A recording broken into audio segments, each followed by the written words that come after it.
కొన్ని స్థలాలకు, కొన్ని ప్రాంతాలకు మనం వెళ్ళాలని ప్రయత్నం చేస్తాం. కొన్ని సందర్భాల్లో ఆ స్థలాలకు వెళ్లకుండా సాతాను అడ్డగిస్తాడు. ఆ స్థలాలకు, ప్రాంతాలకు వెళ్లకుండా నిన్ను అడ్డగిస్తాడేమో, కానీ నీవు చేసే ప్రార్థనను సాతాను అడ్డగించలేడు. ప్రార్థన ఎన్ని వేల కిలోమీటర్లైనా, ఎన్ని వందల కిలోమీటర్లైనా అవలీలగా ప్రయాణం చేయగలదు. మనం ఇక్కడుండి ప్రార్థన చేస్తే భూమి మీద ఉండి చేసే ప్రార్థన పరలోకమందలి దేవుని సింహాసనాన్ని తాకుతుంది అని అంటాం కదా. భూమి నుండి పరలోకానికి ఎంత దూరం? నేటికి కొలిచిన కొలమానిక లేదు. విశ్వాన్ని అనంత విశ్వం అంటారు. దీన్ని కొలవలేదు నేటి వరకు ఎవరు. కొలవలేనంత దూరం ప్రార్థన ప్రయాణం చేయగలిగితే మనం నివసిస్తున్న భూమండలం అంతా ప్రార్థన వ్యాపించటానికి దేవుడు కృప చూపిస్తాడు. ప్రార్థన అంత శక్తిభరితమైనటువంటిది. నువ్వు వెళ్ళలేని స్థలాలకు కూడా వెళ్ళి ఆ స్థలములో కార్యం చేయగలిగింది ప్రార్థన. సాతాను నిన్ను అడ్డుకోగలడేమో కానీ నీ ప్రార్థనను ఎట్టి పరిస్థితుల్లో వాడు అడ్డుకోలేడు. ఓ దైవజనుడు చెప్పగా నేను విన్నాను. యుద్ధం జరుగుతున్న కాలం, ఆ సైనికుల్లో భక్తి కలిగిన ఒక సైనికుడు, ఆ కెప్టెన్కి ఆ సైనికుడు అంటే మహా గొప్ప నమ్మకం. ఆ సైనికుడు భక్తి కలిగిన క్రైస్తవుడు, అంతకంటే విశేషంగా నమ్మకత్వానికి నిలువుటద్దం. ఇరు దేశాల మధ్య భీకరంగా యుద్ధం జరుగుతూ ఉంది. మధ్యాహ్నం 12:45 అవుతుంది. ఈ దేశపు సైనికులు కొందరు గాయపడుతున్నారు. ఈ నమ్మకమైన సైనికుడిని కెప్టెన్ పిలిచి, బాబు, మన వాళ్ళు గాయపడుతున్నారు కదా, నువ్వు త్వరగా వెళ్ళి వాళ్ళని తీసుకురా, వాళ్ళ గాయాలు కడదాం, చావు బ్రతుకుల మధ్యలో నుంచి వాళ్ళని మనం బ్రతికించుదాం. చిన్న చిన్న గాయాలతో అల్లాడిపోతున్న వాళ్ళు ఉన్నారు, వాళ్ళందరినీ తీసుకురండి. అప్పుడు ఈ నమ్మకమైన సైనికుడు అన్నాడట, సార్ ఒక్క 15 నిమిషాలు నాకు టైం ఇవ్వండి సార్, ఒక్క 15 నిమిషాలు.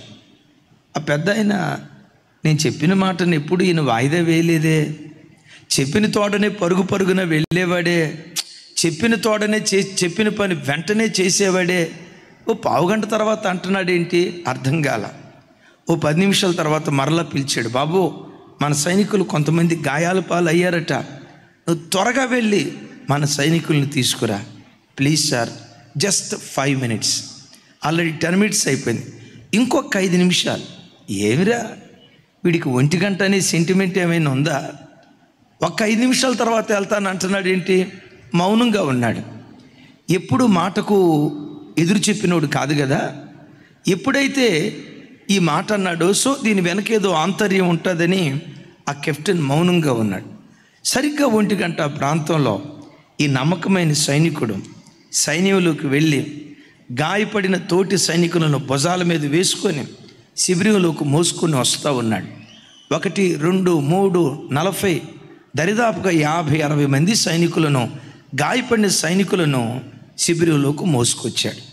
వాళ్ళ గాయాలన్నీ కడుతూ కెప్టెన్ అడిగాడట, బాబు నేను గాయపడిన వాళ్ళని తీసుకురా బాబు అని చెప్తే, ఓ పావుగంట ఆగండి సార్ అన్నావే, ఒక్క 5 నిమిషాలు ఆగండి సార్ అన్నావే, సరిగ్గా 1 గంటకు నువ్వు బయలుదేరావు. 1 గంట ఏమైనా నీకు శుభముహూర్తమా? 1 గంట ఏమైనా నీకు సెంటిమెంట్ ఉందా? ఎందుకు 1 గంట తర్వాతే నువ్వు బయలుదేరి వెళ్ళావు?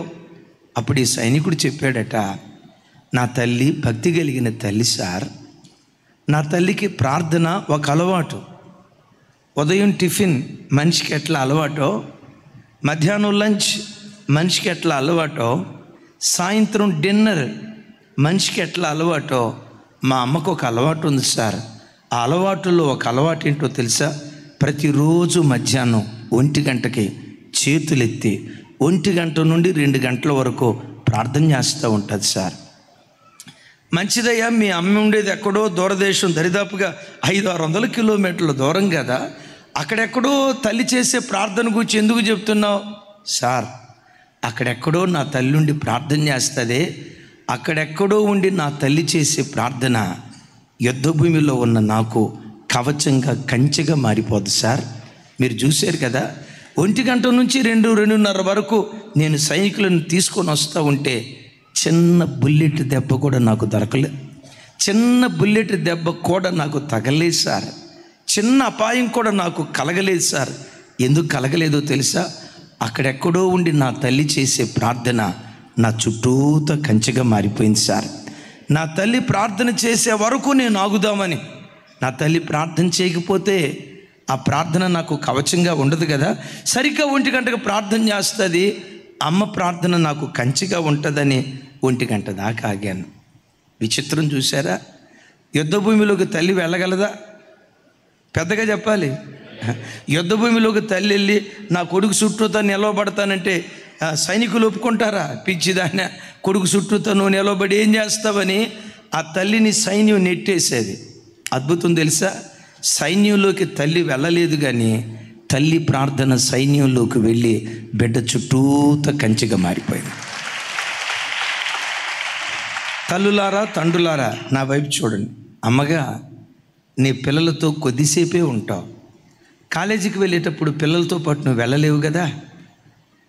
ఆఫీస్కి వెళ్ళినప్పుడు నీ పిల్లలతో పాటు వెళ్ళలేవు కదా. నీ కొడుకులతో పాటు ఉద్యోగ స్థలానికి నువ్వు వెళ్ళలేవు కదా. సేవకులుగా మేము మీతో కొద్దిసేపే ఉంటాం. మేము ఉండాలనుకున్నా మీరు ఉండరు కదా. మీరు అమావాస్య చంద్రుళ్ళు. పౌర్ణమి రోజు కనపడినట్లుగా ఆదివారం ఒక రోజు కనపడతారు. ఇక సోమవారం నుంచి శనివారం వరకు హానోకు మాయమైనట్టుగా మాయమైపోతారు. మరి ఎక్కడికి వెళ్తారో ఏమో, ఎంత బిజీయో నాకు తెలియదు. కానీ ఒక మాట చెప్తాను, మేము మీతో పాటు ప్రతి క్షణం ఉండలేము. అమ్మా, నీ పిల్లలతో పాటు నువ్వు ప్రతి క్షణం ఉండలేకపోయినా నీ ప్రార్థన ప్రతి క్షణం నీ పిల్లలతో పాటు ఉంటుంది. సేవకులుగా మీతో పాటు ప్రతి క్షణం మేము లేకపోయినా అరుణోదయపు దినాన్న లేచి మేము ప్రార్థన చేస్తామే. చెల్లెళ్ళు తమ్ముళ్ళు నిద్ర చంపుకొని, దేవా మా సంఘ బిడ్డలందరినీ కాపాడయ్యా, ఏ కీడు అపాయం కలగకుండా ఈ దినమంతా నీ రెక్కల చాటున దాయ్యా అని దైవ సేవకులు మందిరంలో ఉండి ప్రార్థన చేస్తారే. ఇక్కడ చేసే ప్రార్థన మీకు తోడుగా మీతో పాటు వస్తుంది. మీరు అనొచ్చు, అన్న ఇక్కడుండి ప్రార్థన చేస్తే అక్కడ పని జరిగిద్దా? నేనంట, ఇక్కడ స్విచ్ చేస్తే అక్కడ లైట్ వెలగదా? ఇక్కడ రిమోట్ నొక్కితే అక్కడ టీవీ ఆన్ కాదా? ఇక్కడ ఫోన్ చేస్తే అమెరికాలో కొయ్యం అని రింగ్ కాదా ఫోను? నేనంట, ఆఫ్టర్ ఆల్ సిగ్నలే అంత దూరం ప్రయాణం చేస్తే ప్రార్థన ఎన్ని లక్షల కిలోమీటర్ల దూరమైనా ప్రయాణం చేయగలదు. చప్పట్లు కొట్టడం బాగానే ఉంది, కానీ సైతానుగాడు అక్కడ ఆటంకపరుస్తాడు. ఎక్కడ? మోకాళ్ళుని ప్రార్థన చేయకుండా నిన్ను ఆటంకపరుస్తాడు. వాక్యం చదవటానికి పెద్ద ఆటంకపరచడం, ఆదివారం చర్చికి రావటానికి కూడా పెద్ద ఆటంకపరచడం. అట్ దట్ సేమ్ టైం పరిచర్య చేసే బిడ్డలారా, మీరు గంటల తరబడి పరిచర్య చేయటానికి కూడా సాతాను ఆటంకపరచడం. గంటల తరబడి ప్యాడ్ కొట్టడానికైనా, చిన్నోడా గంటల తరబడి ప్యాడ్ కొట్టడానికైనా, ప్రసాదు గంటల తరబడి కీబోర్డు కొట్టడానికైనా, చర్చి పరిచర్య చేయటానికైనా సాతాను పరిచర్యకు ఆటంకపరచడం. కానీ దేనికి ఆటంకపరుస్తాడో తెలుసా? ప్రార్థనకు వాడు ఆటంకపరుస్తాడు. నీ మోకాళ్ళ మీదే సైతానుగాడు కూర్చొని మోకరించి ప్రార్థన చేయకుండా ఆటంకపరుస్తాడు. దైవజనమా, నువ్వు ఈ స్థలములో ఉండి మోకరించి ప్రార్థన చేస్తే ఎక్కడుండి చేసే ప్రార్థన ఎన్ని వేల కిలోమీటర్ల దూరమైన ప్రయాణమై పని చేయటానికి శక్తి కలిగింది ప్రార్థన. అందుకని ఒక మాట అడుగుదాం, దేవా ఓ బలమైన ప్రార్థనా పరుడుగా నన్ను మార్చవా? మోకాళ్ళుని గంటల తరబడి మీ సన్నిధిలో మోకరించి కన్నీళ్లతో మీ పాదాలు తడిపే ప్రార్థనా పరుడుగా నన్ను చేయవా? ఎందుకు ప్రార్థించాలి? నిన్ను అడ్డగించగలడేమో కానీ సాతాను నీ ప్రార్థనను అడ్డగించలేడు. బైబిల్లో ఒక 3 విషయాలు, విలువైన విషయాలు మీతో పంచుకుంటాను. చూడండి, దెసలోనికీయులకు రాసిన మొదటి పత్రిక 2వ అధ్యాయం 18వ వచనం. 2:18. నాతో కలిసి చెప్పండి. కాబట్టి మేము మీ యొద్దకు రావాలని ఉంటిమి. పౌలును నేను పలుమార్లు రావలనని ఇంటిని గాని సాతాను మమ్మును అభ్యంతరపరిచెను. నా వైపు చూడండి. దెసలోనియ సంఘం అపోస్తులుడైన పౌలు వారి చేత స్థాపించబడిన సంఘం.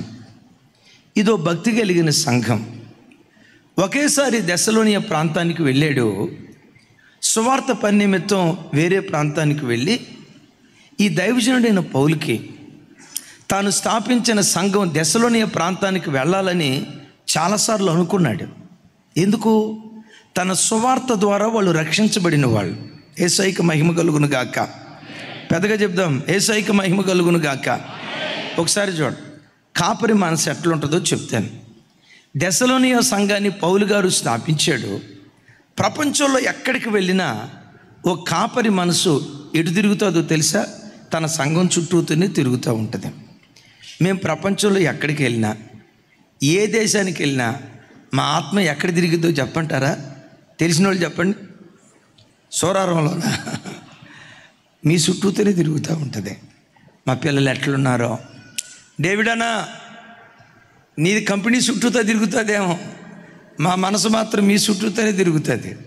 మా పిల్లలు, మాకు ఇచ్చిన బిడ్డలు, దేవా మమ్మల్ని నమ్మి మా దగ్గరకు వచ్చిన మా విశ్వాసులు, అయ్యా మా మనసు, కాపరి మనసు ఎప్పుడు విశ్వాసులు చుట్టూతోనే తిరుగుతూ ఉంటుంది. ఆ అపేక్షతో పౌలు దెసలోనియ ప్రాంతానికి రావాలని ఆశపడ్డాడు. విన్నారు ఈ మాట? ఎన్నోసార్లు రావాలని ప్రయత్నం చేశాడు, కానీ సాతాను పౌలును ఆటంకపరిచాడు. దైవజనమ, దెసలోనియ ప్రాంతానికి వెళ్లకుండా పౌలును సాతాను ఆ రోజుల్లో ఎలా ఆటంకపరిచాడో ఈ రోజున కొన్ని దేశాల్లో, కొన్ని ప్రాంతాలలో ఊరి బయట ఎంట్రన్స్లో పెద్ద పెద్ద బోర్డులు వెలుస్తూ ఉన్నాయి. ఏమని బోర్డులు వెలుస్తూ ఉన్నాయి చెప్పండి?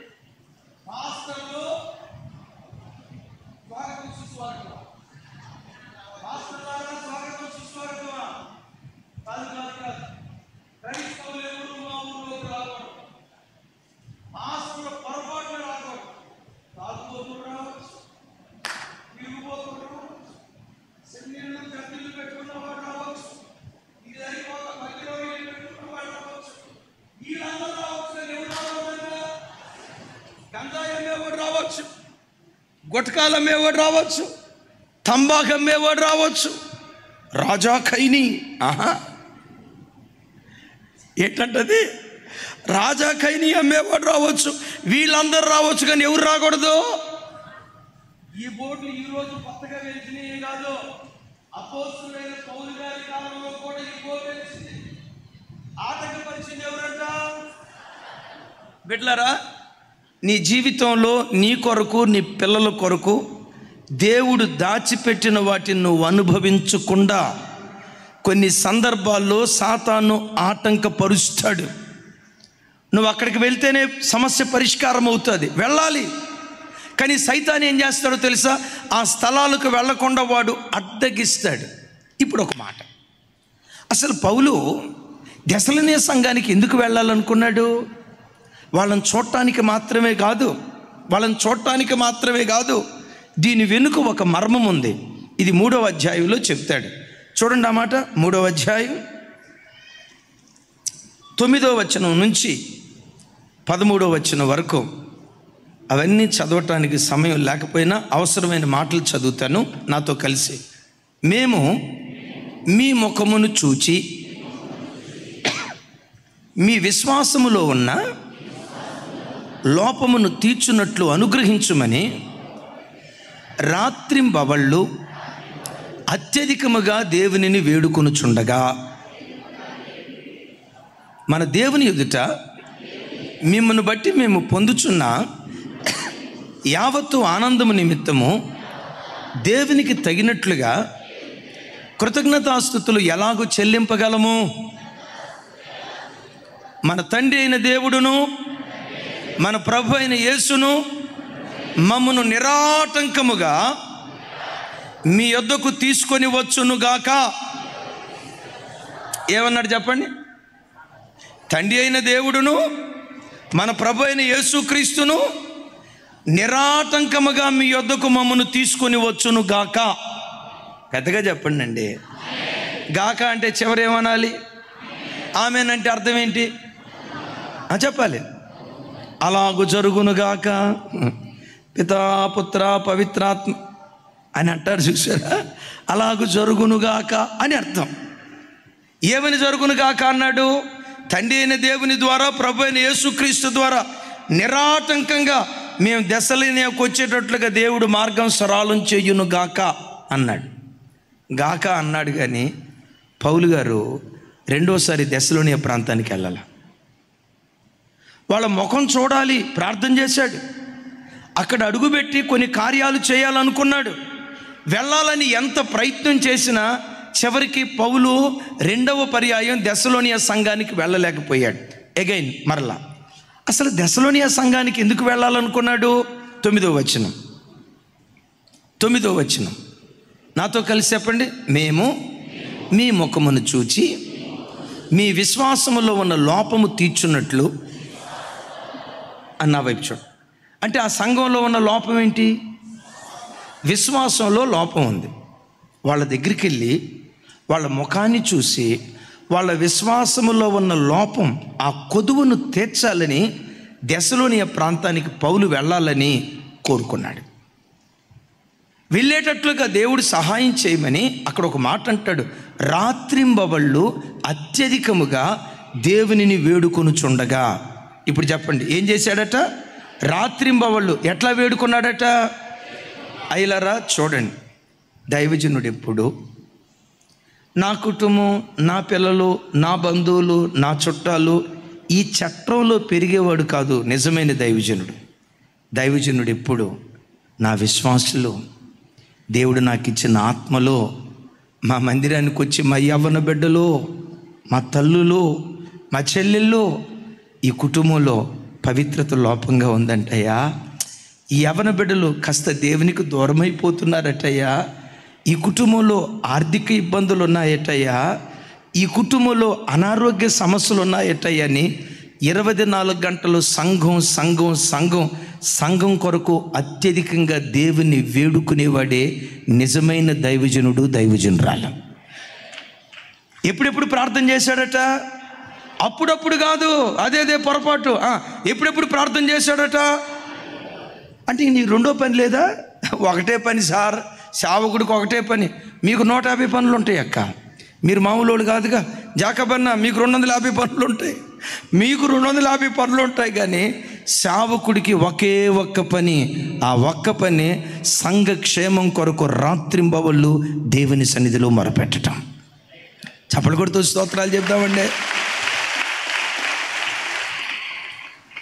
అత్యధికంగా రాత్రింబవళ్ళు మీ కొరకు వేడుకున్నా, నేను ముఖాముఖిగా మీ దగ్గరకు వచ్చి మీ విశ్వాసమున ఉన్న లోపాన్ని తీర్చాలని. ఆ తర్వాత మాట అంటాడు 11వ వచనం అనుకుంటా తమ్ముడు. నెక్స్ట్ 12వ వచనం, నెక్స్ట్ 13వ వచనం నాతో కలిసి. మేము మీ యొడల ఎలాగూ ప్రేమలో అభివృద్ధి పొంది వర్ధిల్లుచున్నామో అలాగే మీరును ఒకని యొడల ఒకడును మనుషులందరి యొడల ప్రేమలో అభివృద్ధి పొందునట్లు ప్రభు దయచేయునుగాక. కూర్చో తమ్ముళ్ళు, అట్లా వచ్చే పిల్లల్ని వెంటనే కూర్చోబెట్టండి. రైట్. హల్లెలూయా. నా వైపు చూడాలి. హల్లెలూయా. నా వైపు చూడాలి అందరూ. పౌలు అంటాడు, సంగమా, నేను మిమ్మల్ని ఎంత ప్రేమించానో మీకు తెలుసు, మీ పట్ల ఎంత ప్రేమతో నేనున్నానో మీకు తెలుసు. అయితే నేను ఇప్పుడు దేని కొరకు ప్రార్థన చేస్తున్నానో తెలుసా? నేను మిమ్మల్ని ప్రేమించినట్లుగా మీరు ఒకరిని ఒకరు ప్రేమించాలి. ఒకరినొకరు మీరు ప్రేమించడం మాత్రమే కాదు, మిమ్మల్ని మీరు ప్రేమించడం మాత్రమే కాదు, మనుషులందరినీ ప్రేమించే ప్రేమికులుగా ప్రేమలో వర్ధిల్లాలని మీ కొరకు నేను ప్రార్థన చేస్తున్నాను. చప్పలు కొడుతూ స్తోత్రాలు చెప్దాం. విన్నారా ఈ మాట? మేము ఏ నిష్కలంకమైన ప్రేమతో మిమ్మల్ని మేము ప్రేమిస్తున్నామో ఇప్పుడు దేని కొరకు ప్రార్థన చేస్తున్నామంటే మీరు ఒకరినొకరు అదే ప్రేమతో ప్రేమించాలి. మిమ్మల్ని మీరు ప్రేమించడం మాత్రమే కాదు, మనుషులందరి యొడల ఎలాంటి ప్రేమను కనపరిచే ప్రేమమూర్తులుగా తీర్చిదిద్దబడాలని, ప్రేమలో వర్ధిల్లాలని మీ కొరకు నేను ప్రార్థన చేస్తున్నాను అంటాడు. యేసయ్యకు మహిమ కలుగును గాక. బిడ్డలారా, ఈ రోజున చాలా సంఘాల్లో తోటి సంఘస్థులే సంఘానికి శత్రువు అవుతున్నారు. విశ్వాసుల మధ్యలో ఉన్న కలహాలను బట్టే, గొడవలను బట్టే సంఘాలు మొక్కలైపోతున్నాయి, వినాశనం అయిపోతుంది. ఇలాంటి పరిస్థితి సంఘాల్లో చోటు చేసుకోకుండా ఉండాలంటే, విశ్వాసుల మధ్య ప్రేమ ఆప్యాయతలు కలిగి ఉండాలంటే, పౌలులాగా ప్రార్థించే ప్రార్థనా పరులు సంఘంలో నుంచి లేవాలి. పెద్దగా చెప్దాం ఆమెన్. పెద్దగా చెప్దాం ఆమెన్. ఈరోజు సంఘాల్లో చాలా చోట్ల పరిస్థితి ఏంటో తెలుసా? ప్రక్కనే కూర్చుంటారు. ఇజ్రాయేల్ ఇట్రా, ప్రక్కనే కూర్చుంటారు. త్వరగా రావాలా, ప్రక్కనే కూర్చుంటారు. Sister, praise the Lord sister, praise the Lord sister, బాగున్నారా అని అంటారా? ఆ సిస్టర్ దాటిపోయిన తర్వాత ఈ సిస్టర్ ఏం చేస్తుందో తెలుసా? మూతి 30 వంకలు తిప్పుతారు. ఈ బ్రదర్స్ కూడా కలుసుకునేటప్పుడు కొన్ని చోట్ల అన్నా ప్రైజ్ లాడన్నా, ఇడి తిప్పు తలకాయ, ప్రైజ్ లాడన్నా, నువ్వు కూడా ప్రైజ్ లాడన్నా. చూసి మీరు అనుకుంటారు, అబ్బా ఈ అన్నోళ్ళ మధ్య ఎంత ప్రేమ ఉందరా, ఒకళ్ళనొకళ్ళు హత్తుకున్నప్పుడు జరిగే రహస్యం ఏంటో తెలుసా? పొట్టలు కలుసుకుంటాయి కానీ హృదయాలు కలుసుకో.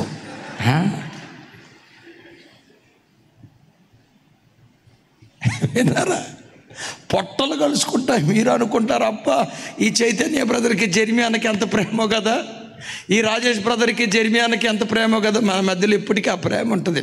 వరకు పేర్లు చెప్తున్నా, అబ్బాబ్బా జెర్మియాకి నగేష్కి ఎంత ప్రేమ ఉందో కదా, అబ్బాబ్బా ఎంత ప్రేమ కలిగిన వాళ్ళు కదా అని అనుకుంటారు. ఇక్కడ విచిత్రం ఏంటంటే, కలుసుకున్నప్పుడు పొట్టలు కలుసుకుంటాయి కానీ హృదయాలు మాత్రం పరలోకానికి పాతాళానికి ఎంత దూరమో. ఇప్పుడు వీళ్ళిద్దరి మధ్యలో మనం జొరబడి పంచాయతీ తీర్చలేం. ఎందుకు తీర్చలేం? నా వైపు చూడండి. కరవమంటే కప్ప కోపం, విడవమంటే పాము కోపం. మనం న్యాయం తీర్చాలంటే ఏదో ఒకటి చెప్పాలి కదా. అప్పుడు న్యాయం తీర్చినప్పుడు వీళ్ళిద్దరిలో ఎవరో ఒకరికి శత్రువులు అయిపోతాం. కొన్ని సందర్భాల్లో మనం ప్రవేశించలేం, మనం అడుగు పెట్టలేం. అడుగు పెట్టడానికి కూడా సాతాను కొన్నిసార్లు ఆటంకపరుస్తాడు. అలాంటి పరిస్థితుల్లో మోకాళ్ళని నువ్వు ప్రార్థన చేస్తే, నువ్వు వెళ్ళలేని స్థలాలకు కూడా ప్రార్థన వెళ్ళి అక్కడ పని చేయటం దేవుడు ప్రారంభిస్తాడు. నా మాట విన్నారు కదా. మొదటి పత్రికలో పలుమార్లు మీ దగ్గరకు రావాలనుకున్నా, మీ ముఖం చూడాలనుకున్నా, మీ విశ్వాసంలో ఉన్న లోపాలు తీర్చాలనుకున్నా, మీరు ప్రేమలో వర్ధిల్లేటట్లుగా మీకు కొన్ని హెచ్చరికపు మాటలు చెప్పాలనుకున్నా, దేవుడు ఇలా జరిగించునుగాక, మా రాకడకు మార్గము దేవుడు సరాలము చేయునుగాక అని అన్నాడు. ఈ నన్న పౌలు అక్కడికి వెళ్లకుండా సాతాను ఆటంకపరిచాడు. చరిత్రకారులు చెప్తారు, అపోస్తుడైన పౌలు గారు దెసలోనియ సంఘానికి వెళ్ళింది ఒకే పర్యాయం. చాలా పర్యాయాలు వెళ్ళాలనుకున్నాడు కానీ వెళ్ళాలనుకున్న ప్రతిసారి సాతాను, పెద్దగా చెప్పాలి, సరే ఇక ఆటంకపరిచేసరికి, అయ్యా వాళ్ళలో ఉన్న విశ్వాసపు లోపాన్ని తీర్చేయా, ఆ లోయలు పూడ్చేయా, వాళ్ళు ప్రేమలో వర్ధిల్లేటట్లుగా సహాయం చేయ్యా అని ఎక్కడెక్కడో ఉండి ప్రార్థన చేశాడు. మరి ప్రార్థన వారిలో పనిచేసిందా లేదా తెలియాలంటే దెసలోనికీయులకు రాసిన 2వ పత్రిక 1వ అధ్యాయం 3వ వచనం.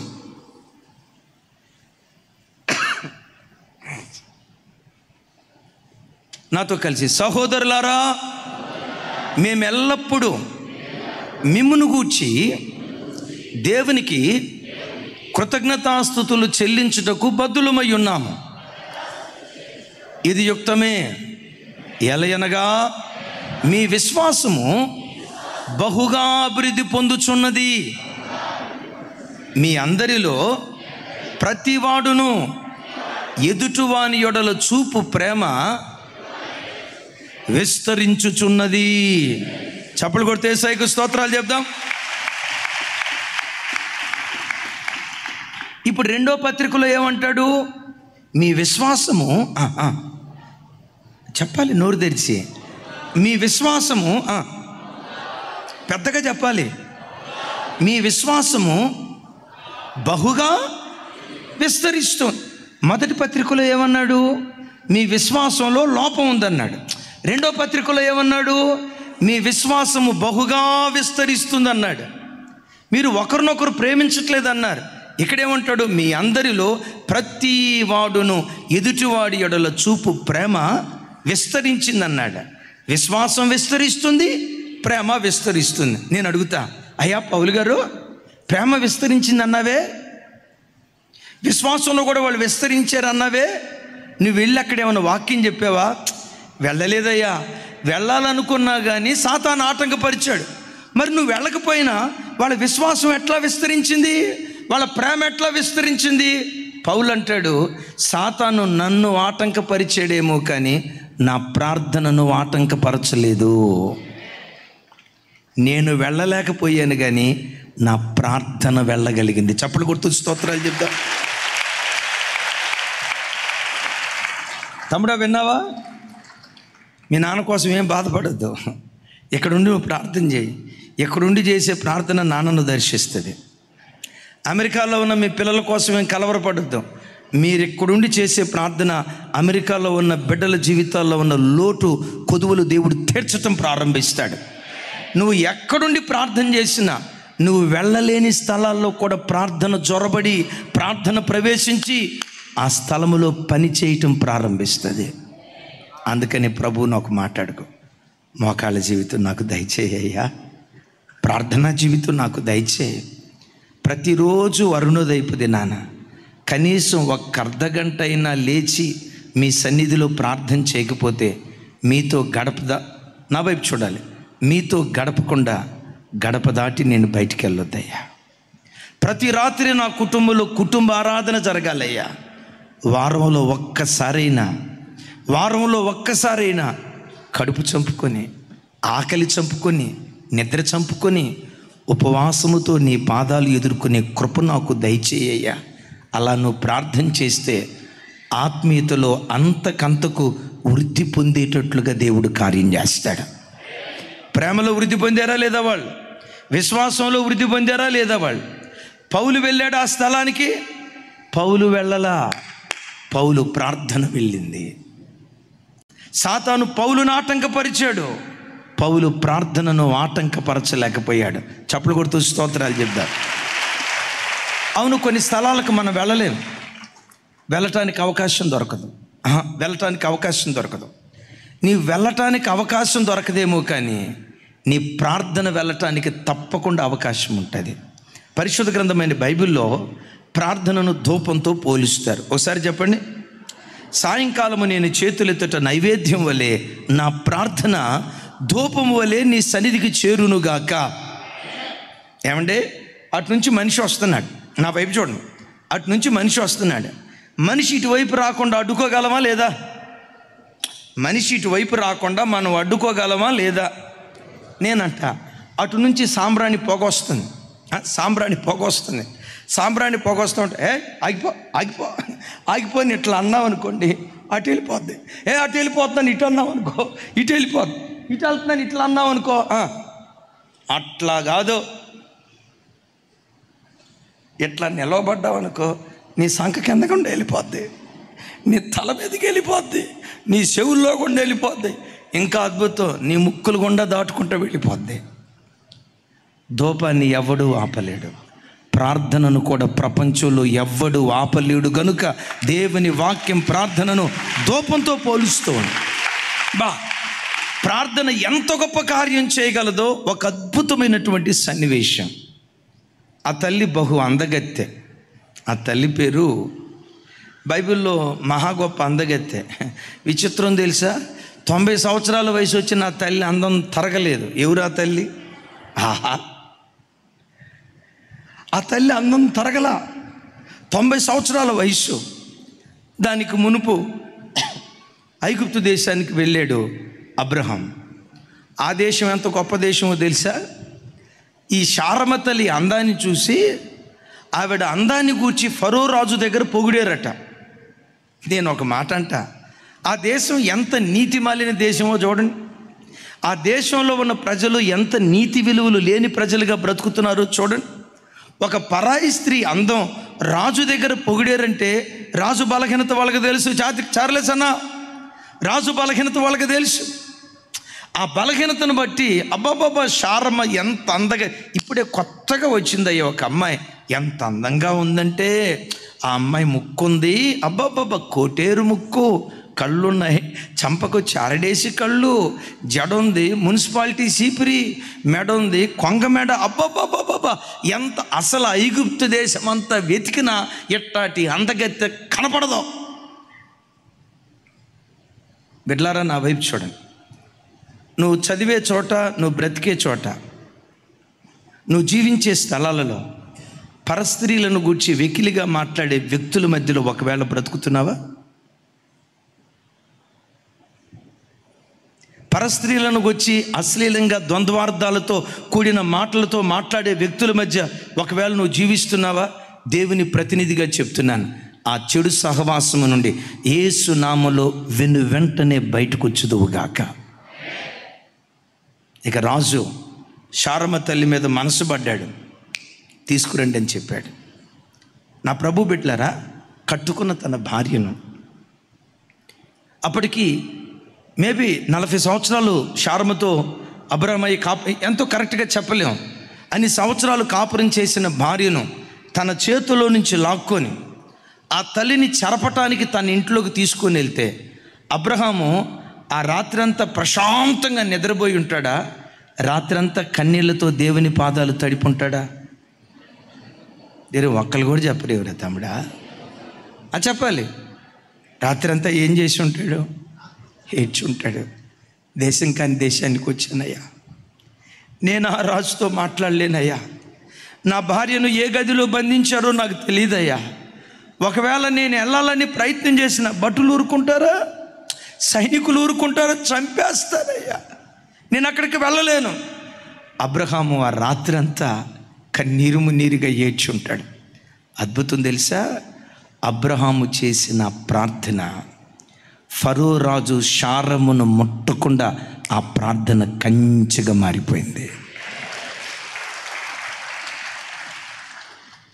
శారమును ఫరో ముట్టాలనుకున్నాడు, ఏదో చెయ్యాలనుకున్నాడు, ఆవిడ కన్యత్వాన్ని చెరపాలనుకున్నాడు, అపవిత్రమైన కార్యం చేయాలనుకున్నాడు. కానీ ఏం జరిగిందో తెలుసా? ఒక వింతైన రోగం ఫరో ఇంట్లో ఉన్న వ్యక్తులందరికీ వస్తే భయపడి, నువ్వు ఎవరి భార్యవి? అబ్రహాము భార్యను. నీకు ఒక దండం తల్లే, మీ ఆయనకు ఒక దండం తల్లే, నేను పొరపాటు చేశానని కానుకలు దండాలు దస్కారాలు ఇచ్చి శారమ్మని తిరిగి ఇంటికి పంపించాడు. నేనంట రాజు చెరపాలని అనుకున్నా, ఇంత కూడా శారమును ముట్టలేకపోయాడు. సామెత ఒకటి ఉంది కదా, రాజు తలచుకుంటే తెలీదా? పెద్దగా చెప్పాలి. రాజు తలుచుకుంటే దెబ్బలు కొదువ అంటారు, రాజు తలుచుకుంటే కొండ మీద కోతిని కూడా దించగలడు అంటారు. రాజు తలుచుకుంటే ఏవైనా చేయగలడని లోకం అంటది, కానీ నేనంట రాజు కొన్ని చేయగలుగుతాడు, కొన్ని చేయలేడు. నీ ప్రార్థన అన్ని కార్యాలు చేయగలుగుతుంది. నీ ప్రార్థన చెయ్యలేని కార్యం అంటూ భూమి మీద ఏది లేదు. ఓ భక్తుడు అంటాడు, money makes many things but prayer makes everything, everything, everything, everything. ఇప్పుడు నేనంట శారమ్మ తల్లి ఆ రాత్రి అక్కడ ఉంది కదా, అబ్రహామయ్య ఎవరి దగ్గరికి వెళ్ళి ఎవరి కాళ్ళు పట్టుకొని బ్రతిమలాడతాడు? ఒక మాట నా వైపు చూడండి. అబ్రహామయ్య ఎవరి దగ్గరికి వెళ్ళి ఎవరి కాళ్ళు పట్టుకుంటాడు? ఆ దేశంలో అబ్రహాంకి ఎవరు తెలుసు? అది ఐగుప్తు దేశం, ఒక్కరి పేరు తెలియదు. ఒకవేళ తెలిసినా, నా వైపు చూడండి, ఒకవేళ తెలిసినా మధ్యరాత్రి ఒక ఎమ్మెల్యే దగ్గరికి వెళ్ళామనుకోండి, ఏమంటాడు ఎమ్మెల్యే గారు చెప్పండి? మధ్యరాత్రి ఫోన్ చేస్తానంటాడా? ఇట్లా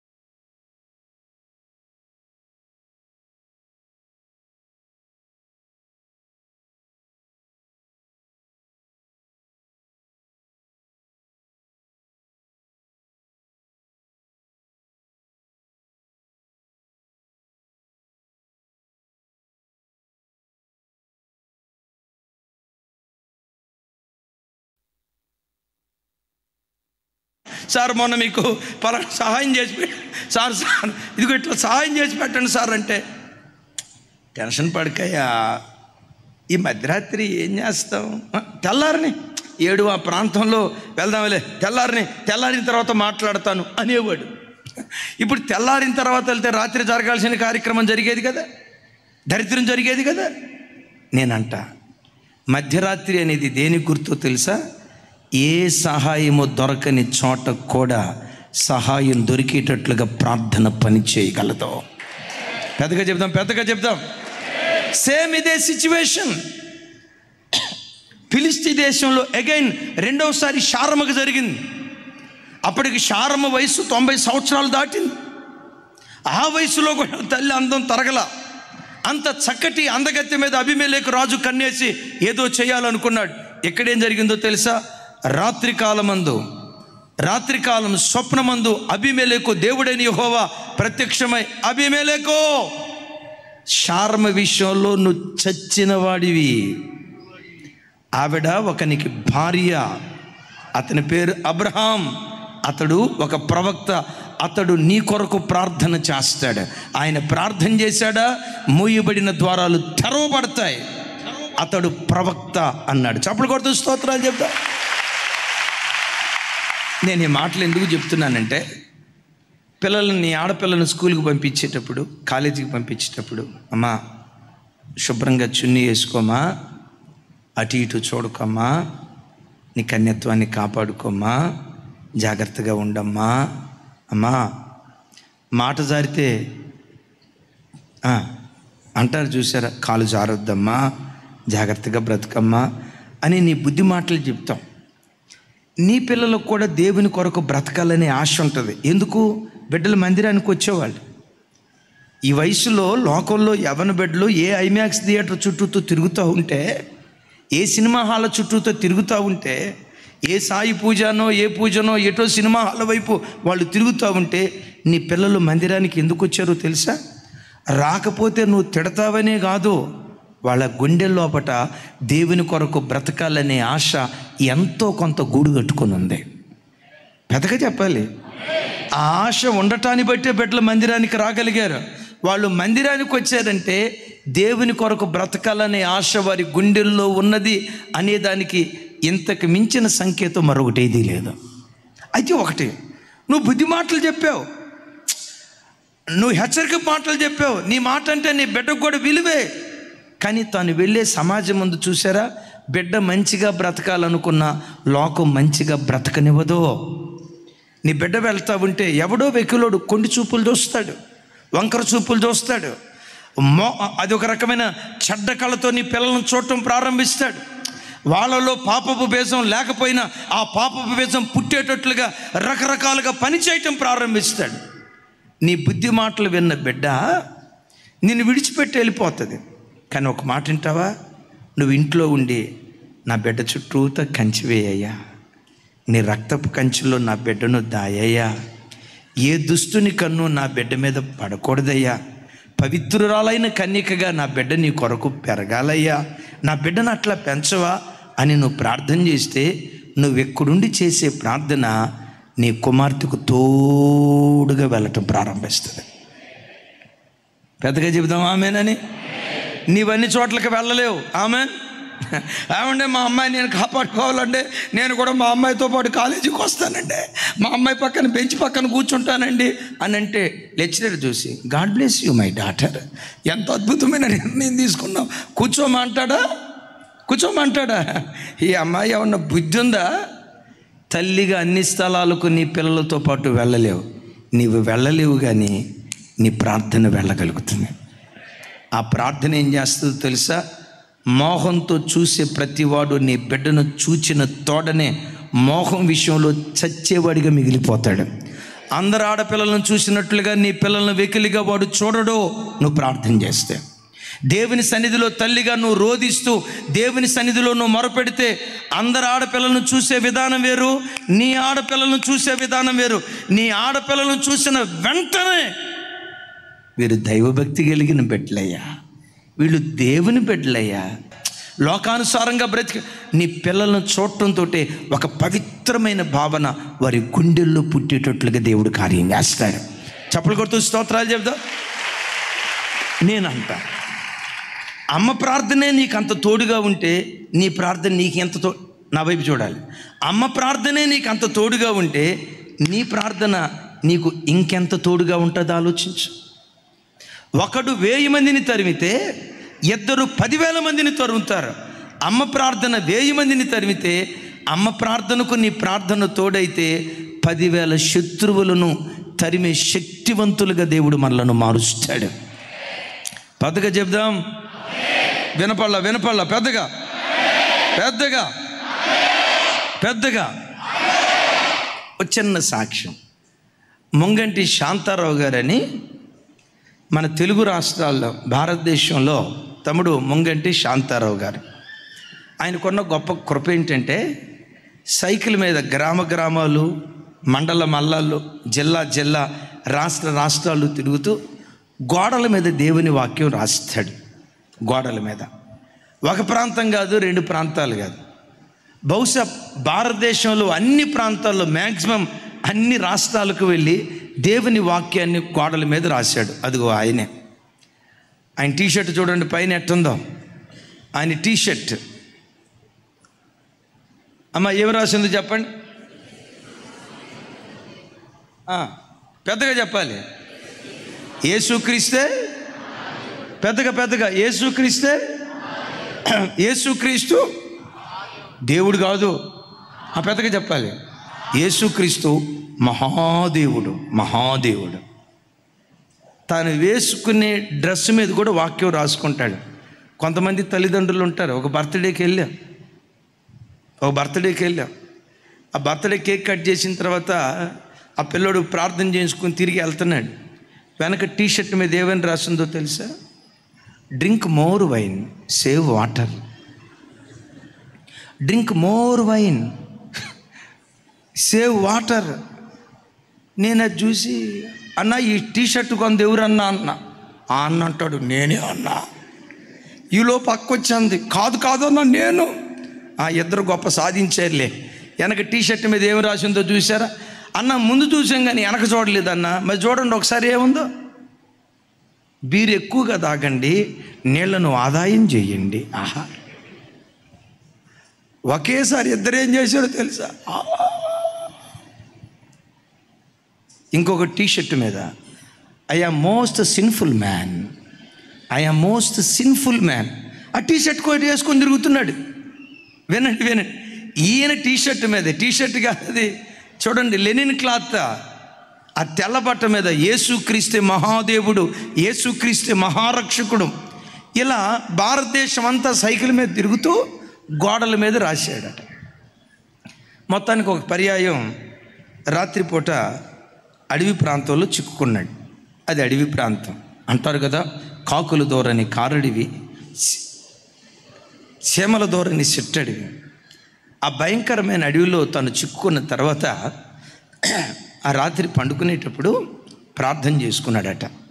ప్రార్థన చేసుకొని చుట్టూత తను పండుకున్న స్థలం చుట్టూత గీత గీశాడట. చుట్టూత రౌండ్గా గీత గీశాడట.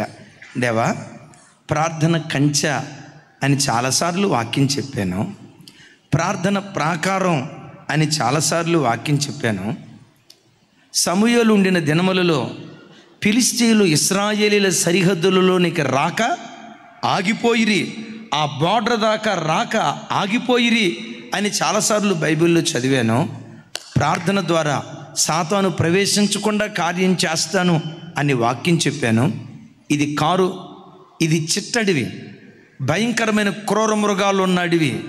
సింహాలు ఉన్నాయి, పులులు ఉన్నాయి, ఎలుకబంట్లు ఉన్నాయి. అయ్యా ఇదిగో గిరిగేస్తా ఉన్నాను.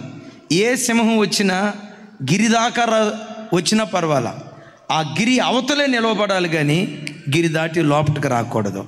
ఈ రాత్రి ప్రార్థనే నాకు కంచెగా ఉండునుగాక, ఈ రాత్రి ప్రార్థనే నాకు కావలి గోపురంగా ఉండునుగాక అని ఆ భయంకరమైన కారడవిలో ప్రార్థన చేసుకొని పండుకున్నాడంట. వినపడుతున్నాయి శబ్దాలు. ఏ శబ్దాలు? అది చెప్పాలి. పులులు సింహాల శబ్దాలు వినపడుతున్నాయి, అయినా ప్రార్థనా పరుడు కదా, ప్రశాంతంగా నిద్రపోయాడట. నేనంట ప్రశాంతంగా నిద్రపోయాడట. తెల్లారి 6-7 అయింది, లేచాడు. లేచి చూస్తే ఆ చుట్టూత గీతకు అవతల సింహపు అడుగులు కనపడ్డాయట, పులుల అడుగులు కనపడ్డాయట, ఎలుకబంట్ల అడుగులు కనపడ్డాయట. వచ్చాయి. ఎంతవరకు వచ్చాయో తెలుసా? గీత అవతల వరకే వచ్చాయి. ఆ భక్తుడు చెప్తాడు, ఆ భయంకరమైన అడవిలో నేను చేసిన ప్రార్థన నాకు ప్రాకారంగా మిగిలిపోయింది. కంచె దాటి దుష్టుడు రాలేకపోయాడు, ప్రార్థన కవచాన్ని దాటి సాతాను రాలేకపోయాడు. దైవజనమా, ఈ మాట నమ్మండి, ప్రార్థించే కుటుంబాలను సాతాను తాకలేడు. ప్రార్థన ప్రాకారము లాంటిది.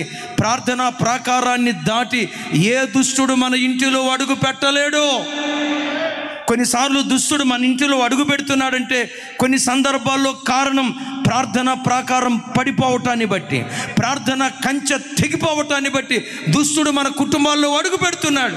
దేవుని ప్రతినిధిగా ఈ పునరుద్ధానపు దినాన మిమ్మల్ని బ్రతిమలాడుకుంటున్నాను, పడిపోయిన మీ ప్రార్థన ప్రాకారాలను మరలా తిరిగి కట్టుకొందురుగాక. తెగిపోయిన ప్రార్థన కంచెను యేసు నామం పేరిట పునర్నిర్మితం చేసుకొందురుగాక. నేను విన్న సాక్ష్యం. తెల్లారింది, ఇక ఆయన కాలకృత్యాలు తీర్చుకున్నాడు.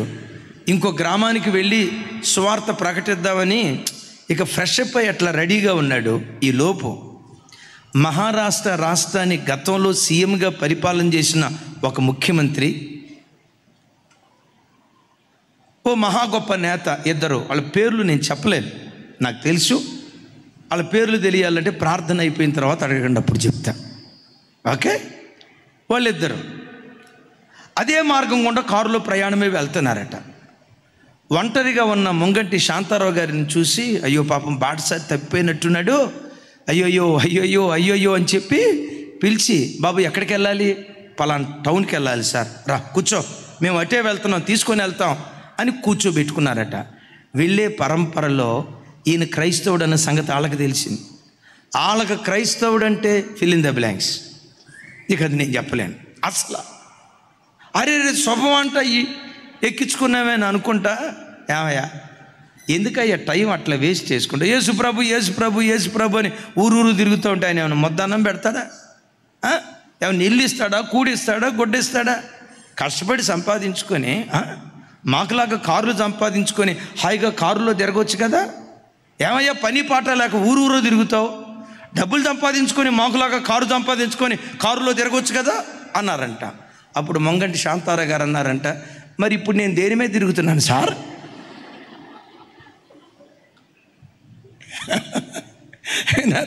ఇప్పుడు నేను దేని మీద తిరుగుతున్నాను సార్? కారు మీద తిరగట్లేదా? మీరు కష్టపడి సంపాదించుకొని కారు మీద తిరుగుతున్నారు.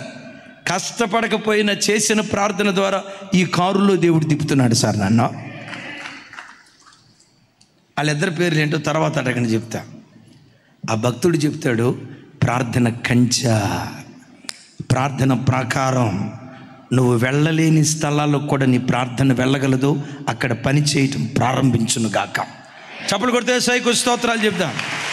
ఓ మాట మిమ్మల్ని ఒక మాట అడుగుతాను. షిలోహు ప్రార్థనా మందిరం పాడైపోయింది కదా, చెడిపోయిన స్థితిలో ఉంది కదా. అలాంటి చెడిపోయిన వాతావరణం కలిగిన షిలోహు మందిరంలో 5 సంవత్సరాల లోపు పసిబాలుడైన సమూయేలును ఆ తల్లి షిలోహు ప్రార్థనా మందిరంలో వేసింది. ఆ తల్లికి తెలుసు ఫినెహాసు హోఫ్నీను దారి తప్పి బ్రతుకుతున్నారు, చెడ్డగా బ్రతికే వ్యక్తులు అన్న సంగతి ఈ తల్లికి తెలుసు. నేనంట, చెడిపోయిన వాతావరణంలో ఏ తల్లిదండ్రులైనా పిల్లలను పంపించటానికి ఇష్టపడతారా? మీరు ఇష్టపడేటట్టే ఉన్నారమ్మా. ఇష్టపడతారా తల్లి? పొరపాటుని ఇష్టపడరు. అమ్మమ్మమ్మో పొరపాటుని ఇష్టపడరు. అలాంటి చెడిపోయే స్థలాలకు కూడా తన కుమారుణ్ణి పంపించడానికి తల్లి ఇష్టపడింది. ఎందుకో తెలుసా? మిమ్మల్ని అడుగుతా, ఏ ధైర్యాన్ని బట్టి కొడుకుని అక్కడికి పంపించింది? ఒకే ఒక్క ధైర్యం, నా బిడ్డ కొరకు నేను చేసే ప్రార్థన నా బిడ్డకు కంచెగా మారి బురదలో తామర వృక్షం ఎదిగినట్లుగా నా బిడ్డ ఎదిగేటట్లుగా ప్రార్థన ద్వారా దేవుడు కార్యం చేస్తాడు. నేనంట, అది నిజం కాదు, కానీ నా ఊహ ఇలా. ఏడాదికి ఒక అంగి ఆ తల్లి కుట్టి తన కుమారుడికి సిద్ధపరిచి తీసుకెళ్ళేదట. నా వైపు చూడండి, ఏడాదికి ఎన్ని అంగీలు తన కొడుకు కుట్టి తీసుకొని వెళ్ళేది? చెప్పాలి గట్టిగా ఓ మాట. మా పిల్లలకి సంవత్సరానికి ఒకే జత బట్టలు తీసుకుంటామండి అన్నవాళ్ళు ఎవరైనా ఉంటే చేతులు పైకెత్తండి, పూలదండేసి ఫోటో తీసి రేపు పేపర్లు వేపిస్తా. సంవత్సరానికి ఒకటే డ్రెస్. ఏమో ఎంత సీరియస్గా చూస్తున్నారు? సంవత్సరానికి ఒకే డ్రెస్సు. అన్నమ్మ తల్లిలాగా మా పిల్లలకి ఒకే జత తీసుకుంటామన్న వాళ్ళు చేతులు ఎత్తండి. మాకు తీసుకోవాలని ఉన్నా అన్నా సంవత్సరానికి 1/2 డజను. సరే, అది వేరు. ఈ తల్లి కుట్టిందట, కుట్టించి కాదు. ఆ తల్లి కుట్టిన సొక్కా ఎంత బాగుండి ఉంటుందో చెప్తా. ఆ తల్లి టైలర్ దగ్గరికి తీసుకెళ్ళా, రెడీమేడ్ షాప్కి వెళ్ళాలా, లేకపోతే ఫ్యాషన్కి టైలర్ దగ్గరికి వెళ్ళి మా అబ్బాయికి ఇట్లా ఉండాలి, అట్లా ఉండాలి, అలా గుట్టు, ఇలా గుట్టు, ఏమీ చేయలా. ఆ తల్లి చేతులతో కుట్టిందట. ఆ తల్లి కుట్టిన సొక్కా ఎంత అందంగా ఉంటుందో చెప్తాను. మన చర్చికి ఒక తమ్ముడు వస్తాడు, ఆడి పెద్దోడయ్యాడు, పేరు చెప్తే బాగాదు. చిన్న వయసులో ఉన్నప్పుడు ఆడు కటింగ్ చేయించుకొని వచ్చాడు. ఆడి కటింగ్ ఎట్లుందో చెప్పమంటారా?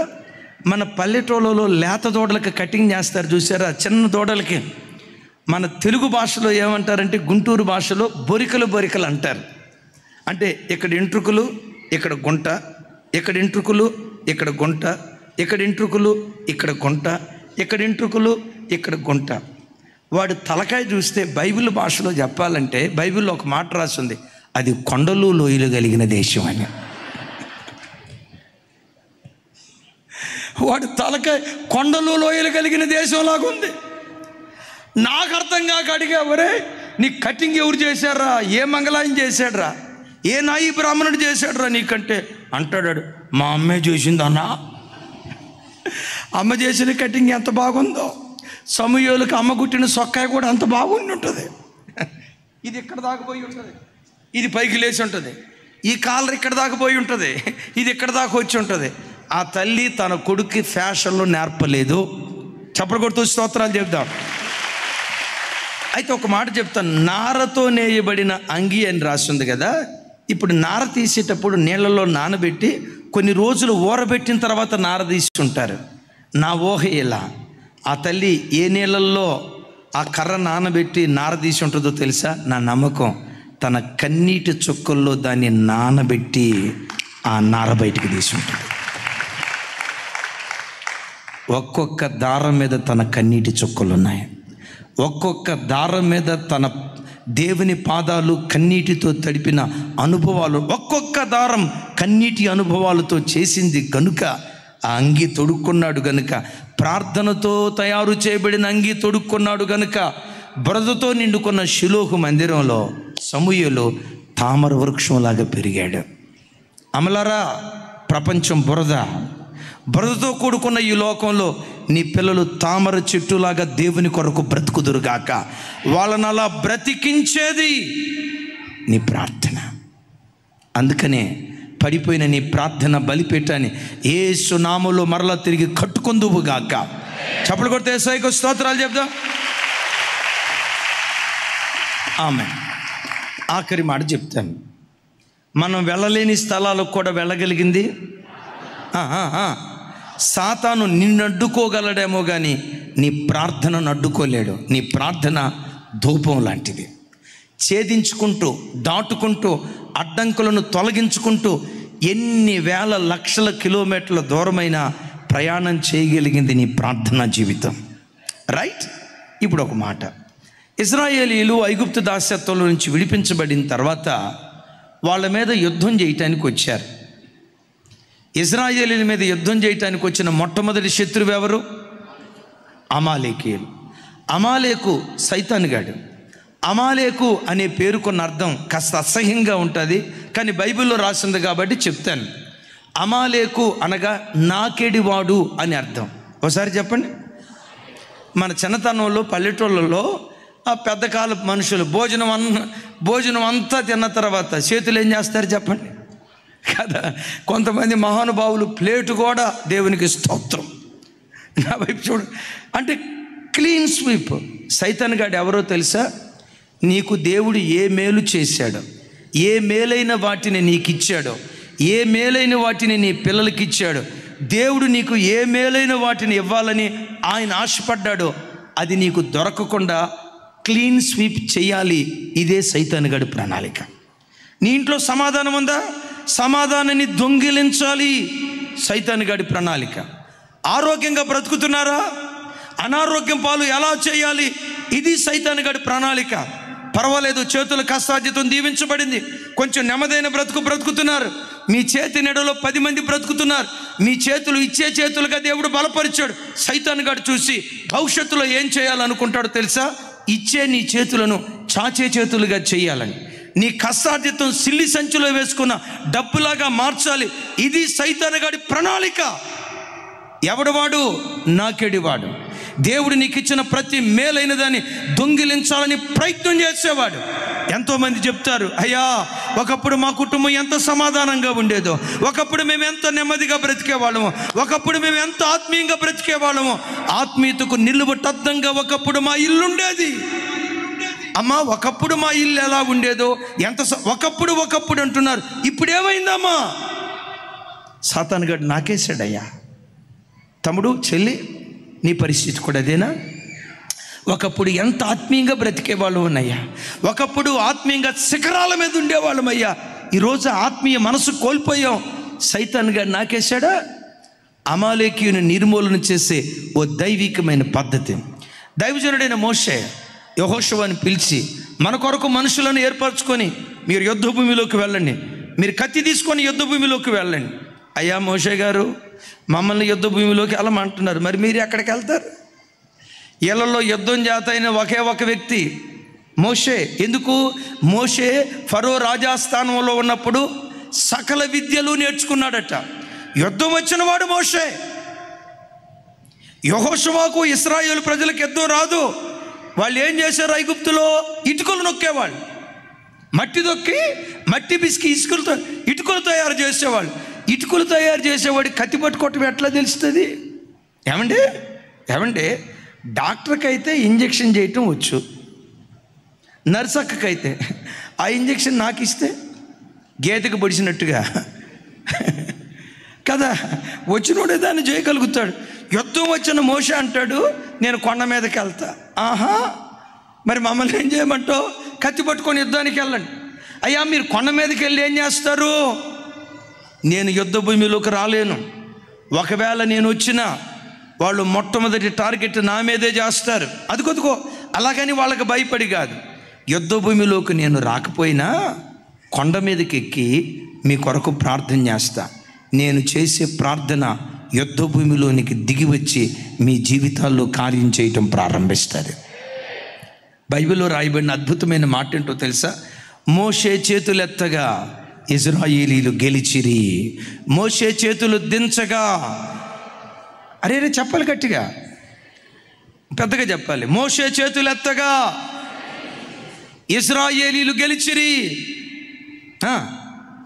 మోషే చేతులెత్తగా ఇశ్రాయేలీలు గెలిచిరి, మోషే చేతులు దించగా. ఇది ఎట్టుందో తెలుసా? ఇక్కడ రిమోట్ నొక్కితే అక్కడ టీవీ ఆన్ అయితే చూసారా? ఇక్కడ స్విచ్ చేస్తే అక్కడ బలి వెలిగిద్ది చూసారా? ఆయన ఎక్కడుండి చేతులు ఎత్తితే అక్కడ యుద్ధ భూమిలో ప్రజలు గెలవటం ప్రారంభించారు. యేసయ్యకి మహిమ కలుగును గాక. పెద్దగా చెప్దాం, యేసయ్యకి మహిమ కలుగును గాక. యెహోషువ భీకరంగా యుద్ధం చేసినందువల్ల గెలిచారని రాయిలా. నా ప్రభు బిడ్డలారా, నీవు నీ కుటుంబం ప్రతి క్షణం యుద్ధ భూమిలో, పోరాట భూమిలో ఉంది. ఆ పోరాట భూమిలో అన్నిసార్లు నువ్వు అడుగు పెట్టలేకపోవచ్చు. నీ పిల్లల పోరాట భూమిలో, ఉద్యోగ వ్యాపార స్థలాలలో వారు ఎదుర్కొంటున్న పోరాటాలలో తల్లిగా తండ్రిగా నువ్వు అడుగు పెట్టలేకపోవచ్చు. నీవు అడుగు పెట్టలేకపోయినా నీ ప్రార్థన అడుగు పెట్టగలుగుతుంది. నీ ప్రార్థన అక్కడ ప్రవేశించి కార్యం చేయటం ప్రారంభిస్తుంది. ఒక అద్భుతమైన సాక్ష్యం. మైకేల్ చాంగ్ అద్భుతమైన టెన్నిస్ ప్లేయర్. ఒకసారి చెప్పండి తమ్ముడు పెద్దగా. మైకేల్ చాంగ్, ఆయన పేరు మైకేల్ చాంగ్. అద్భుతమైన టెన్నిస్ ఆటగాడు. అసలు అమెరికా దేశం అంటేనే టెన్నిస్కి పెట్టిన పేరు. కానీ ఇతను అమెరికా దేశంలో పుట్టిన చైనా దేశీయుడు. అతని పేరులోనే మనం చూస్తాం కదా, ఓసారి చెప్పండి. మైకేల్ చాంగ్ అనే పేరు ఎవరికి ఉంటుంది చూసారా? భారతదేశం వాళ్ళు కూడా చైనా పేరు అని తెలిసింది. అవును, చాంగ్ అది చైనా దేశ పేరు. మైకేల్ అనే పేరు అమెరికా వాళ్ళ పేరు. అతడు చైనా దేశపు మూలాలు కలిగిన అమెరికా దేశస్థుడు. అద్భుతం, చిన్న వయసులో అద్భుతమైన ట్రోఫీ, అతి పిన్న వయసులో మేబీ 17 సంవత్సరాల వయసులో అద్భుతమైన ట్రోఫీ అందుకొని విజేతగా నిలవబడ్డాడు. మనలాంటి వాళ్ళు అడిగారు, విలేకరులు అడిగారు, బాబు నీ వయసు ఇంత చిన్నది కదా, అమెరికా దేశంలో పేరుగాంచిన ఆటగాళ్లను మట్టి గరిపించి, ప్రపంచంలో ఉన్న దిగ్గజాలను మట్టి గరిపించి ప్రపంచ విజేతగా ఈరోజు నువ్వు నిలవబడ్డావే, నీ విజయానికి కారణం ఏంటయ్యా? ఆయన అన్నాడు, నా విజయానికి 2 కారణాలు. ఒకటి, నా విజయానికి మొదటి కారణం నా ఆరాధ్య దైవం ప్రభు అయిన యేసుక్రీస్తు వారు. యేసుక్రీస్తే నన్ను విజేతగా నిలవబెట్టాడు. రెండవది, నా తల్లి ప్రార్థన ఈ పోరాట భూమిలో నన్ను విజేతగా నిలవబెట్టింది. తల్లి ప్రార్థన పోరాట భూమిలో విజేతగా నిలవబెట్టిందా? ఏంటయ్యా నీ తల్లి ప్రార్థనలో ఉన్న గొప్పతనం? సార్, మైదానంలో ప్రత్యర్థితో నేను ఆట ఆడుతున్నంతసేపు, ప్రత్యర్థితో నేను పోరాడుతున్నంతసేపు నా తల్లి ప్రార్థన గదిలో దేవునితో పోరాడుతూ ఉంటుంది సార్. ప్రార్థనా గదిలో నా తల్లి దేవునితో పోరాడుతుంది. నా కొడుకుని గెలిపించాయా, నా కొడుకుని గెలిపించాయా, వాడి విజేతగా నిలవబెట్టాయా, ఆటలో మెలకు వాడికి నేర్పయ్యా అని నా తల్లి నా కొరకు మానక ప్రార్థన చేస్తుంది. నా తల్లి ప్రార్థనే ఈ పోరాట భూమిలో నన్ను విజేతగా నిలవబెట్టింది. తల్లులారా, ఏవైనా ముఖ్యమైన ఎగ్జామ్స్ మీ పిల్లలు రాయటానికి వెళ్ళేటప్పుడు నా చేతులెత్తి మిమ్మల్ని బ్రతిమలాడుకుంటున్నాను. ఓ ఉన్నతమైన ఉద్యోగం కొరకు పిల్లలు ఇంటర్వ్యూకి వెళ్ళినప్పుడు అవకాశం ఉంటే ఆ దినం ఉపవాసాన్ని చాటించుకొని ఇంట్లో ఉండి ఉపవసించి ప్రార్థన చేయండి. మీరు ఎక్కడుండి చేసే ప్రార్థన అక్కడ బిడ్డ జీవితంలో దేవుడు కార్యాలు చేయటం ప్రారంభిస్తాడు. నేనంట, మీ అబ్బాయిని ఇంటర్వ్యూకి పిలిచారు, మా అబ్బాయితో పాటు ఇంటర్వ్యూకి కూడా నేను కూడా వస్తానండి, వాళ్ళ అమ్మని నేను కావాలంటే సర్టిఫికెట్లో చూడండి మదర్స్ నేమ్ నా పేరే ఉంది, మా అబ్బాయితో పాటు నేను కూడా వస్తానంటే ఆ ఇంటర్వ్యూ చేసేవాళ్ళు వెల్కమ్ తల్లి అని అంటారా? రానియరు. ఇంటర్వ్యూ హాలుకు నువ్వు వెళ్ళలేవు, నీ ప్రార్థన వెళ్ళగలుగుతుంది అక్కడికి, నీ విజ్ఞాపన వెళ్ళగలుగుతుంది అక్కడికి. నువ్వు చేసే మొర వెళ్ళలేని స్థలం అంటూ ఏది ఉండదు. యేసయ్యకి మహిమ కలుగును గాక. ఒకవేళ మీరు అనుకోవచ్చు, అన్నయ్య ఇవన్నీ చేశాను అన్నయ్య, మరి నాకెందుకు జయం రాలా? నేను చేశానన్నా, ఓ రకంగా కొన్ని విషయాల్లో విసిగిపోయానన్నా. కలవరపడకు. మనం ఎంత ప్రార్థన చేసినా సైతాన్ గాడు కొన్నిసార్లు అడ్డుకుంటాడు. కొంతకాలమే అడ్డుకుంటాడు కానీ ఎల్లకాలం అడ్డుకోడు. ఒకసారి పెద్దకి మాట చెప్పండి. కొంతకాలమే అడ్డుకుంటాడు కానీ ఎల్లకాలం అడ్డుకోడు. ఇప్పుడు పొగటి నుంచి వస్తుంది సార్, ఇట్లా అన్నాం పొగ ఒక క్షణం ఆగిద్దా లేదా? ఆగేం చేస్తుంది? అక్కడే ఆగిపోద్దా? చెప్పాలి, డైవర్షన్ తీసుకో. ఇక్కడ ఆగటానికి కొంత టైం పట్టింది కదా. అట్లాగే దేవుని సన్నిధికి నీ ప్రార్థన చేరకుండా, దేవుని యొద్ద నుండి జవాబు రాకుండా సాతాను కొంతకాలమే నీ ప్రార్థన ఆపగలుగుతాడు కానీ ఎల్లకాలము వాడు ఆపలేడు. ఎందుకో చెప్పమంటారా? నీ దేవుడు ఎంత మనసున్నవాడంటే, నీవు పిల్లవగా నేనున్నానని ప్రత్యుత్తరం ఇచ్చే దేవుడు. తండ్రి అని మొరపెట్టగా ఏవి నా కుమారుడు అని జవాబిచ్చేవాడు. దానియేలు ఉపవసించి ప్రార్థన చేశాడు. అద్భుతం తెలుసా, 21 రోజుల దాకా దేవుని యొద్ద నుండి జవాబు రాలేదు. 21వ రోజు, నా వైపు చూడండి, 21వ రోజు దూత దానియేలు దగ్గరకు వచ్చి మాట్లాడుతూ ఉన్నాడు. దానియేలు, నువ్వు ప్రార్థన చేసిన మొదటి రోజే నేను బయలుదేరి వచ్చా. మాదీయ పారసీకుల రాజ్యాన్ని పరిపాలన చేస్తున్న దురాత్మ నా రాకను అడ్డుకున్నాడు. నా రాకను అడ్డుకున్నా నువ్వు ప్రార్థన ఆపకుండా 21 దినాలు కఠోరంగా నువ్వు ప్రార్థన చేసావు కదా, నీ ప్రార్థన మూలంగా వాటన్నిటినీ ఛేదించుకొని నీ యొద్దకు దిగి వచ్చాను. చప్పట్లు కొడుతూ స్తోత్రాలు చెప్దాం. ఒకసారి నా వైపు చూడండి. ప్రార్థన చేసిన వెంటనే దూత బయలుదేరాడా? వారం తర్వాత బయలుదేరాడా? నువ్వు ప్రార్థన చేసిన వెంటనే దేవుని దగ్గర నుంచి జవాబు బయలుదేరింది. బట్ ఆ జవాబు నీ దగ్గరికి రాకుండా దుష్టుడు కొంతకాలం అడ్డుకున్నాడని నీ ప్రార్థన ఆపొద్దు. అడ్డుకున్నాడని విసుగు చెందక నువ్వు ప్రార్థన చేయి. దేని కొరకు వెతుకుతున్నావో అది నీ వాకిడి దగ్గర నిలవబడేటట్లుగా దేవుడు కృప చూపించును గాక. ఒక మాట అడుగుతారా? సంఘంలో, నా కుటుంబంలో నన్ను ఒక ప్రార్థనాపరురాలుగా చేయయ్యా, ఓ ప్రార్థనాపరుడిగా నన్ను మార్చయ్యా. యవ్వన కాలంలోనే ఓ కన్నీటి ప్రార్థనాపరుడిగా మీ సన్నిధిలో నేను మార్చబడినట్లుగా నన్ను బలపరచయ్యా. కోరుకుందాం. అట్టి కృప దేవుడు మనందరికీ దయచేయునుగాక.